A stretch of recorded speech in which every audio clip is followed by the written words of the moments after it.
Well, another day, another video that I'd rather not be making, but again I feel compelled to make this one because I can't sit still while someone engages in a hatchet job on a person I admired and respected and who is no longer around to defend himself.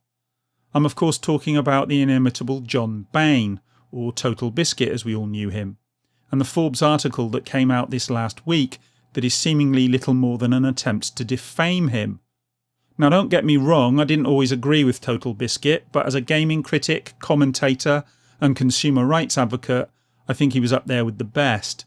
Certainly in a time when most of the mainstream gaming press produces little more than ad copy for the gaming industry, people like John Bain have become ever more important, and I for one will miss him and his sardonic style.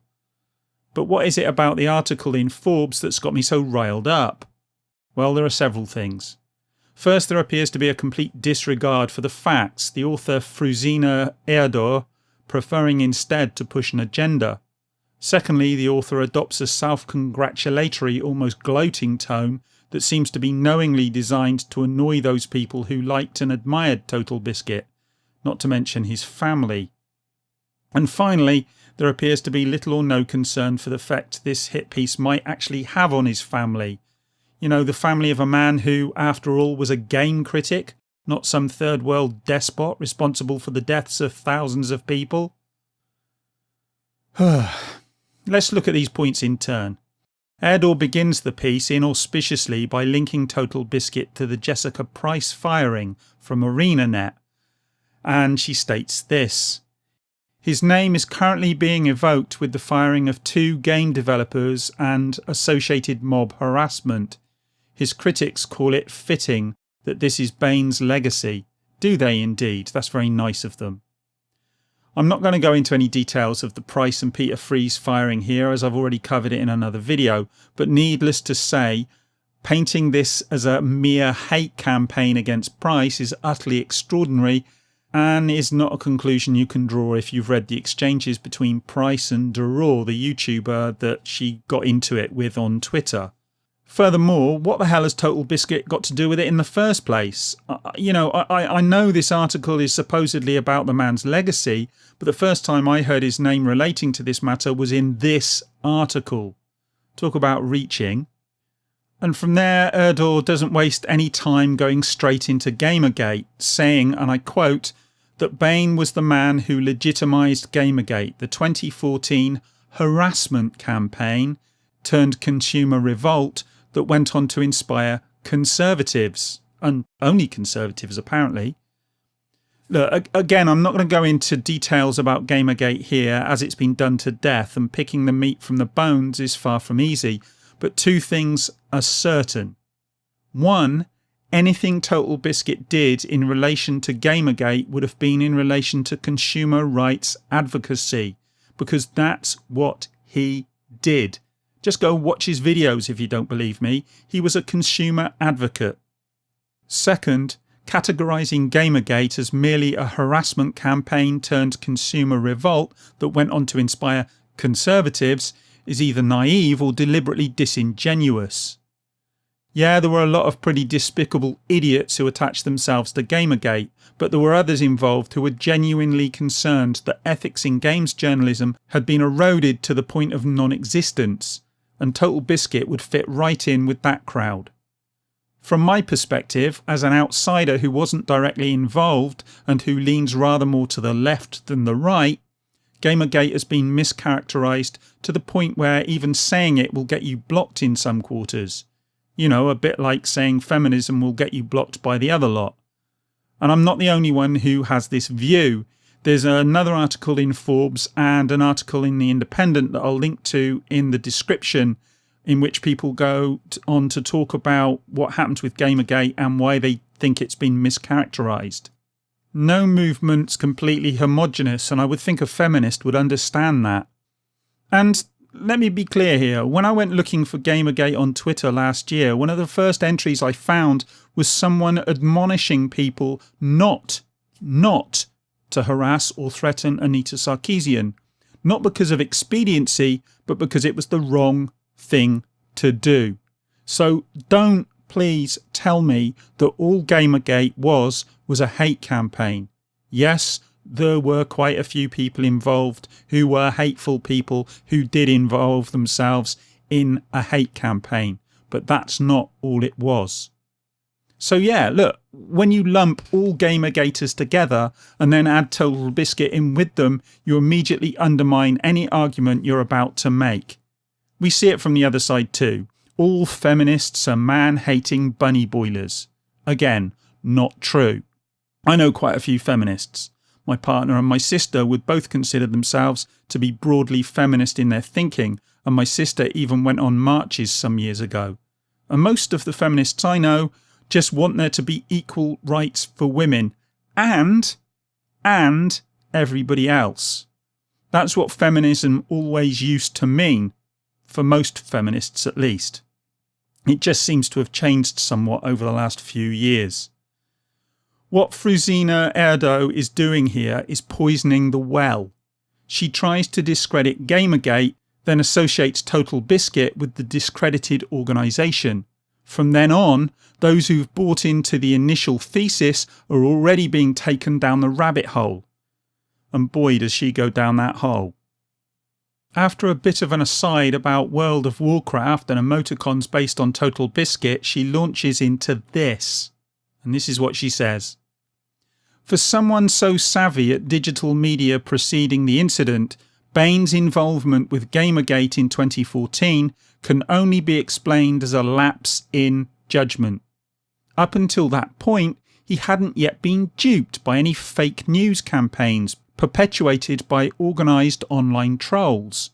A good breakdown of the fake news spread by Bain, written in 2014, can be found here, and I'll put a link into that.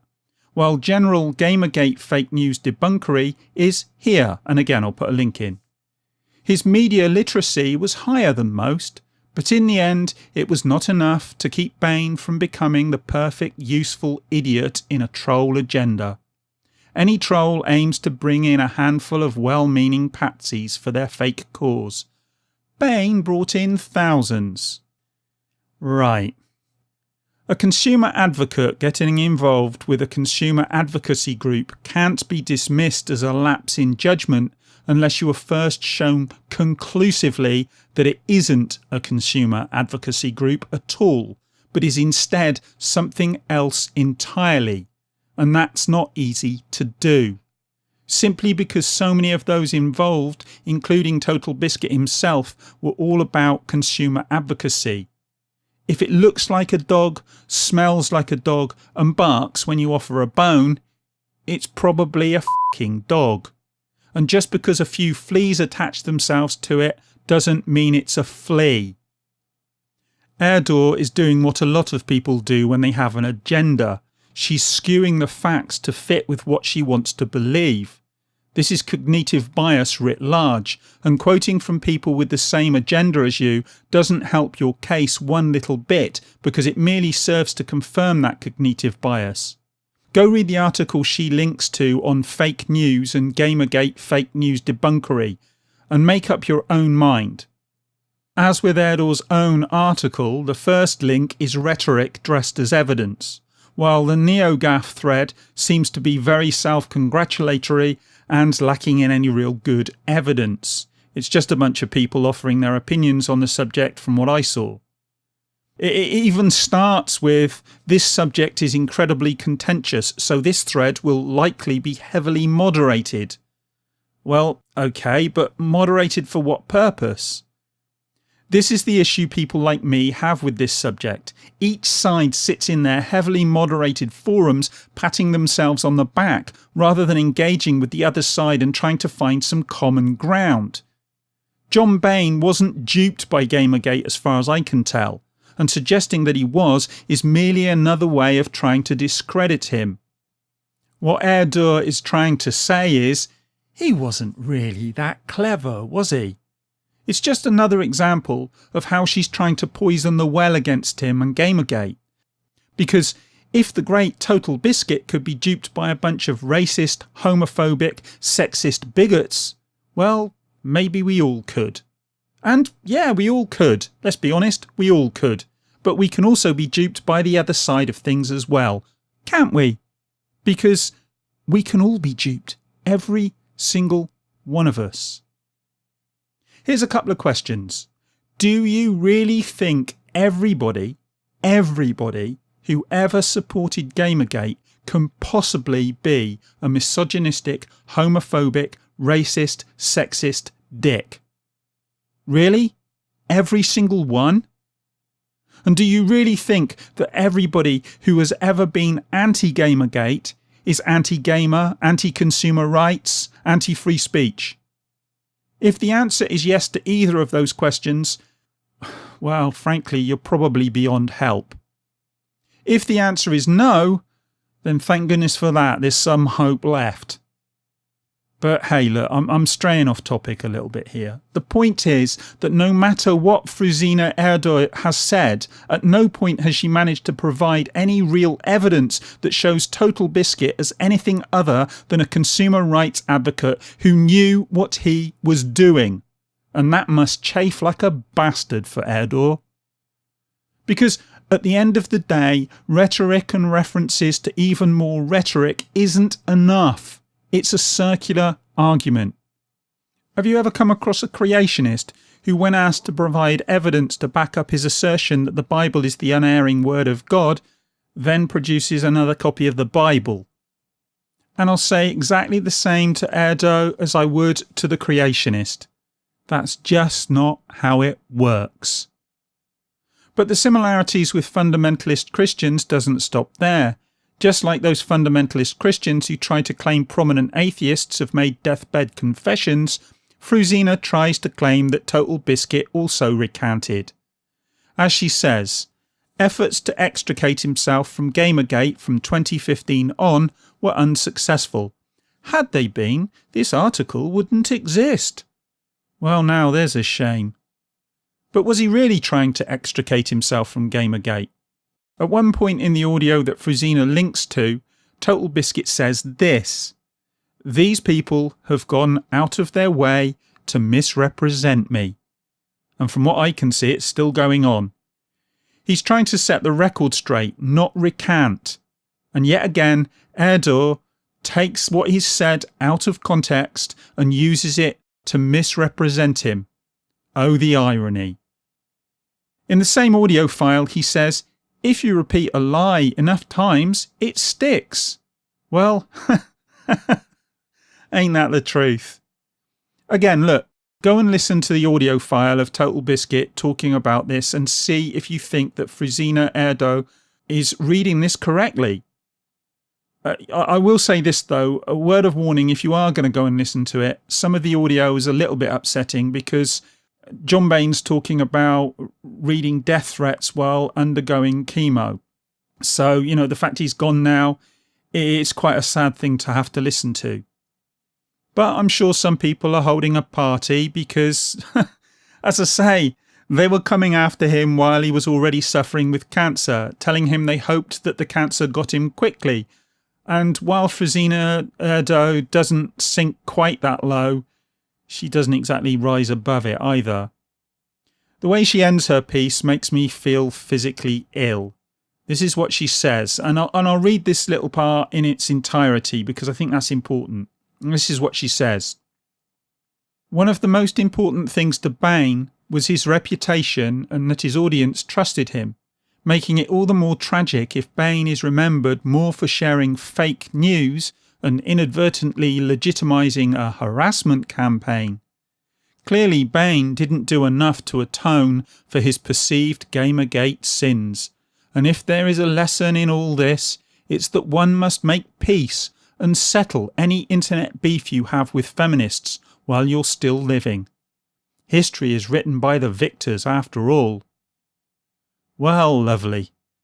Again, Fruzsina Eordogh sounds like the gleeful fundamentalists, and her use of the word sin is no surprise. Only this time she sounds like the despicable hypocrites gloating over the suffering a dead atheist is going to endure. Bain, she's saying, didn't recant early enough or strongly enough, and the feminists are going to make damn sure that he suffers ignominy in death. And for what? Because he didn't agree with them on something. Wow, what a lovely group of human beings. And the gloating tone's bad enough, but the fact that this article is written so soon after Totalbiscuit's death, allied to the statement at the end of the piece that states, John Bain, wife and CEO of all media related to Totalbiscuit, did not respond to requests for comment, tells me pretty much everything I need to know about Fruzsina Eordogh. If she really cared about Totalbiscuit's legacy, or the truth, or if she had any empathy at all towards John Bain's family, she wouldn't have written this article. And she certainly wouldn't have entertained any notion that John Bain might even consider commenting. As is often the case with those who have extremist or intransigent views, Eordogh lacks empathy for anyone who disagrees with her. Her piece reveals far more about her than it does Totalbiscuit, and while she makes barely veiled threats about his legacy and reputation, I would like to bet that John Bain will be remembered fondly long after Eordogh's article has passed from memory and her name is long forgotten. After all, she's right on one thing: the victors do write the history, but they also tend to remember the generals who fought well for the other side. The coward who hides while the battle's raging, only to emerge after all the gunfire has stopped to kick the fallen hero, not so much.